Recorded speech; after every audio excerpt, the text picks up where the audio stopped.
Hey guys, I wanted to give you some tips for remote learning and eventually when we come back in person for in-person learning. Think of school as your job. If you treat it like it's your job, then things will go better for you. But you've also got to work like it's your job. So classes are going to equal your hours worked. Your grades are going to equal your paycheck. And your diploma is going to be your promotion. Budget your time, planning your time, using your time, and setting your space. These are four important components for successful remote learning. So let's talk about budgeting your time. First off, you've got to create a schedule and you've got to stick to it. You got to get up at the same time every school day. You got to attend all of your classes on a regular basis. Make sure you're logging in. Make sure you're completing all of the work necessary for your classes so you're prepared. Give yourself some time to play, some downtime. Talk to your friends, play a video game, go outside, go for a walk, go play with your pet. Give yourself some downtime. Your brain needs it. If you do have a job, this is even a more important reason to budget your time. It's going to take away from the time that you spend on your schoolwork. So you've got to balance everything out. Also, there's probably chores around the house that you're responsible for. Maybe you've got to do the dishes. Maybe you've got to take the trash out. Maybe you've got to watch your younger siblings and help them with their schooling too. All of this is an important reason to budget your time. Make sure that you have time for you and the things that you need to accomplish. And then, of course, there's sleep. You're not getting enough sleep. On average, teenagers are still supposed to get about 9 hours of sleep a day. Your brain is under full construction and it needs that off switch. So make sure that you're getting enough sleep, that you're going to bed at a reasonably early time, and that you're getting up at a reasonably early time in order to accomplish everything that you need to do for that next day. Let's talk about planning your time. This is really important. I want you to be able to think of your time in broad strokes: a year, a marking period, a month, a week, and a day. And when you look at these time periods, these broad strokes, you'll be able to identify the things that you need to accomplish within those time periods. So set goals. Make sure you understand the tasks that you need to accomplish in those time periods and whatever activities may be involved in those time periods. My suggestion for you is to get a planner. Get something in writing, works best for me. Create a to-do list every day. Get yourself something digital that works for you. You have a calendar on your phone, you have reminders on your phone, but that requires time and effort and consistency. You have to create the habit of organization. So with a planner, everything's in front of you, everything's written down, you can add to it. You can use highlighters to represent different colors, one color for school, one color for your job, one color for your home responsibilities, things like that. I do much better with a to-do list. And I'll tell you why. Because I get such satisfaction by crossing items off of my to-do list when I am done them. So I'll have a to-do list for a day, a to-do list for a week, a to-do list for a month, a to-do list for a marking period, and a to-do list for a year. Using your time will help you create more time for yourself. Set your priorities. What's really important to you right now? Is spending time with your friends really important? Is spending time with your family really important? Is spending time with your schoolwork important? Of course it is. But this way, once you prioritize your time, you're actually creating more time for you. Always, always, always ask for extra time and extra help. Reach out to your teachers if you're struggling. They're holding office hours. They might be able to meet with you in a mutually beneficial time for yourself. And take some time out from your phone, from your flat screen device, from your computer, from your video games. And I want you to watch this wonderful video on exactly why it's important to look up. I have 422 friends, yet I'm lonely. I speak to all of them every day, yet none of them really know me.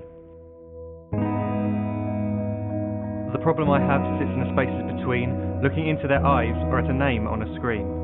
I took a step back and opened my eyes. I looked around and realised that this media we call social is anything but when we open our computers and it's our doors we shut. All this technology we have, it's just an illusion. Community, companionship, a sense of inclusion. Yet when you step away from this device of delusion, you awaken to see a world of confusion. A world where we're slaves to the technology we mastered, where information gets sold by some rich, greedy bastard. A world of self-interest, self-image, self-promotion, where we all share our best bits but leave out the emotion. We're at our most happy with an experience we share, but is it the same if no one is there? Be there for your friends and they'll be there too, but no one will be if a group message will do. We edit and exaggerate, crave adulation. We pretend not to notice the social isolation. We put our words into order until our lives are glistening. We don't even know if anyone is listening. Being alone isn't a problem. Let me just emphasise, if you read a book, paint a picture, or do some exercise, you're being productive and present, not reserved and recluse. You're being awake and attentive and putting your time to good use. So when you're in public and you start to feel alone, put your hands behind your head, step away from the phone. You don't need to stare at your menu or at your contact list. Just talk to one another. Learn to coexist. I can't stand to hear the silence of a busy commuter train where no one wants to talk through the fear of looking insane. We're becoming unsocial. It no longer satisfies to engage with one another and look into someone's eyes. We're surrounded by children who, since they were born, have watched us living like robots and think it's the norm. It's not very likely you'll make world's greatest dad if you can't entertain a child without using an iPad. When I was a child, I'd never be home. Be out with my friends on our bikes we would roam. I'd wear holes in my trainers and graze up my knees. We'd build our own clubhouse high up in the trees. Now the park's so quiet it gives me a chill. See no children outside and the swings hanging still. There's no skipping, no hopscotch, no church and no steeple. We're a generation of idiots, smartphones and dumb people. So look up from your phone, shut down the display. Take in your surroundings, make the most of today. Just one real connection is all it can take to show you the difference that being there can make. Be there in the moment that she gives you the look that you remember forever as when love overtook. The time she first holds your hand or first kiss your lips. The time you first disagree but still love her to bits. The time you don't have to tell hundreds of what you've just done because you want to share this moment with just this one. The time you'll sell your computer so you can buy a ring for the girl of your dreams who is now the real thing. The time you want to start a family, and the moment when you first hold your little girl and get to fall in love again. The time she keeps you up at night and all you want is rest, and the time you wipe away the tears as your baby flees the nest. The time your baby girl returns with a boy for you to hold, and the time he calls you granddad and makes you feel real old. The time you take in all you've made just by giving life attention, and how you're glad you didn't waste it by looking down at some invention. The time you hold your wife's hand, sit down beside her bed, you tell her that you love her, lay a kiss upon her head. She then whispers to you quietly as her heart gives a final beat that she's lucky she got stopped by that lost boy in the street.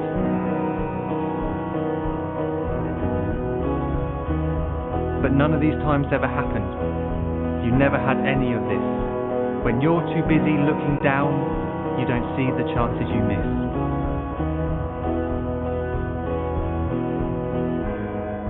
So look up from your phone, shut down those displays. We have a finite existence, a set number of days. Don't waste your life getting caught in the net, as when the end comes, nothing's worse than regret. I am guilty too of being part of this machine, this digital world we are heard but not seen, where we type as we talk and we read as we chat, where we spend hours together without making eye contact. So don't give in to a life where you follow the hype. Give people your love, don't give them your like. Disconnect from the need to be heard and defined. Go out into the world, leave distractions behind. Look up from your phone, shut down that display. Stop watching this video, live life the real way.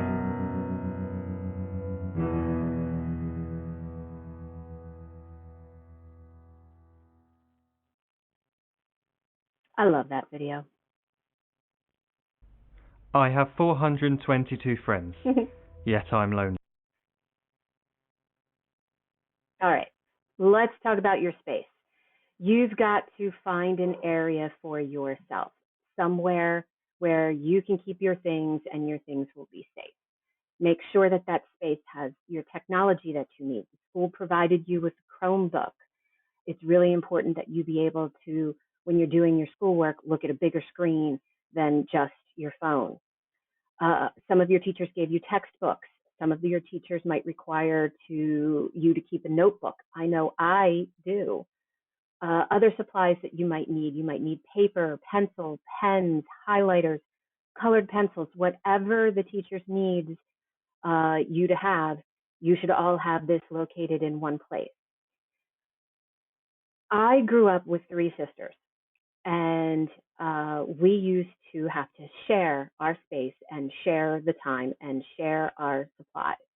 So I understand completely what it means to not necessarily have your own things, but to have your time with the things that you need right then and there.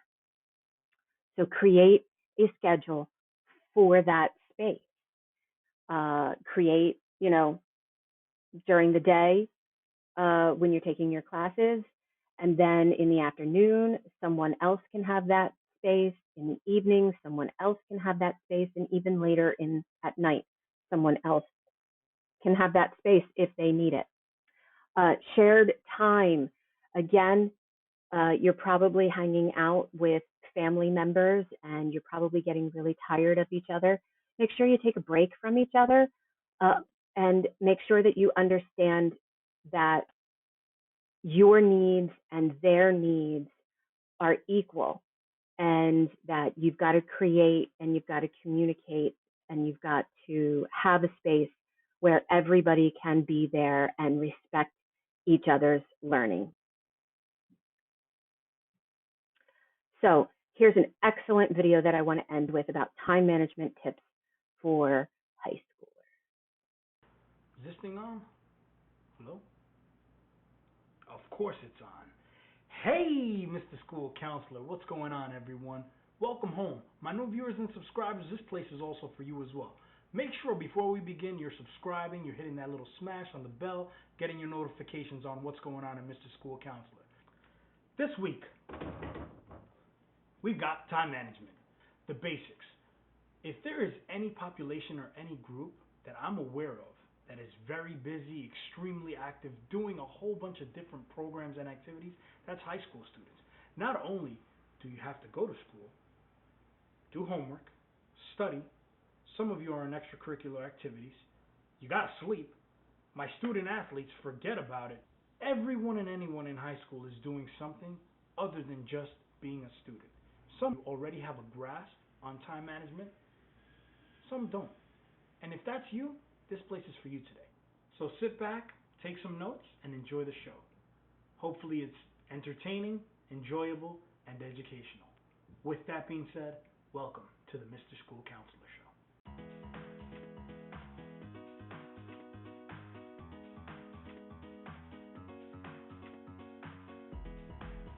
Welcome to the basics of time management, or if you prefer typing into your search bar, I need help with my time management.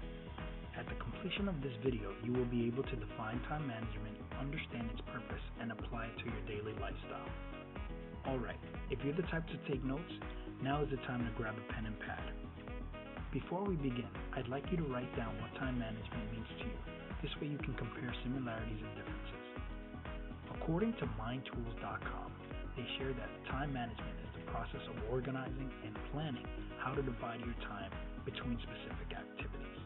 If there was ever a group that finds themselves to be busy, it's students, predominantly high school and college. In high school, your first priority is being a student, which means paying attention, homework, studying, etc. However, you're also an athlete, which most likely means you have practice, games, and your team is counting on you. If this is or isn't you, you may be an active participant at your school, or you play a musical instrument, and this also takes practice, practice, practice. And if that's not enough, you have a social life. Yikes. Just thinking of all this makes me ask, when is there time for sleep?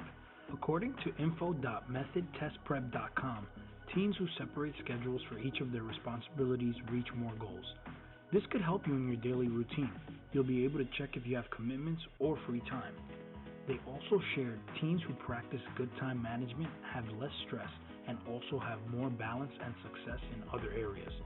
If everything is important to you, how do you choose what needs to be taken care of right now, later, or can wait? See, this is where creating a weekly planner comes into play. If and when you can, create a planner detailing your daily schedule. If this is too complex at first, create a planner for the month. If you're up for the challenge, create a daily planner showing hour by hour. Next, make a to-do list. I'm old-fashioned and prefer pen and paper, but if a cell phone, laptop, or tablet is your tool of choice, go for it. RobinsKey.com states, a to-do list is an orderly way to organize how to do things you want to do.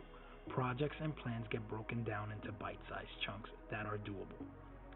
You're a student, so you need that homework time. BigFuture.collegeboard.org shares, study at the same time every day, even if you don't have homework. You can use it to review notes and it becomes part of your daily routine. This recommendation could also be used for studying. You may be the best note taker in the world, but reciting, rehearsing, and going over your notes can be the difference of the letter grade you're striving for. Next, and I get it, having a social life is part of being a student. The only problem is when you can't say no to an event. Think about it. If you always say yes, when can you focus on your own goals? Forbes.com even shares 5 guilt-free tips for saying no if you find it difficult to do so. And since we're on the topics of social lives, most of our cell phones on the Apple and Android markets have a Do Not Disturb feature, which stop notifications, alerts, and calls from making any noise on your phone. You'll still receive the information, but they do not interrupt your current activity. In addition, your computer and laptop, they're very tough to get away from, especially during free time. As hard as it is, put it on sleep mode and walk away. If this task is too difficult, try 20 minutes on, 20 minutes off. Staying in front of your device, especially when you have nothing to do, sure can eat up minutes, sometimes hours in your day. Last but not least, and sometimes my most favorite part of the day, rest. According to sleepfoundation.org, teens need about 8 to 10 hours of sleep each night to function best. In an article, How Resting More Can Boost Your Productivity, found in greatergood.berkeley.edu, Alex Ujung Kimpang writes, sleeping is of course the ultimate form of rest and an important part of a creative and productive life. Now remember, Rome was not built in a day, so make any necessary adjustments to your schedule as best you see it fit. We covered the importance of planners and lists, lifestyle of a student, and the importance of rest. Focus on you and strive for success. You got this. All right, everyone, that sums up the basics of time management. If you feel there's something I left out or something that students can use that I didn't apply here, no problems. Make sure you leave it down below. We can talk about it. We can bring awareness for our high school students. Remember, time management is a level of success. It can help you reach your goals. With that being said, I want to thank you again for watching, and we'll see you next week. All right, guys. Hopefully this short video helped you understand how important it is to create time for yourself and space for yourself so that you can get the things done that you need to get done. Thanks for being here.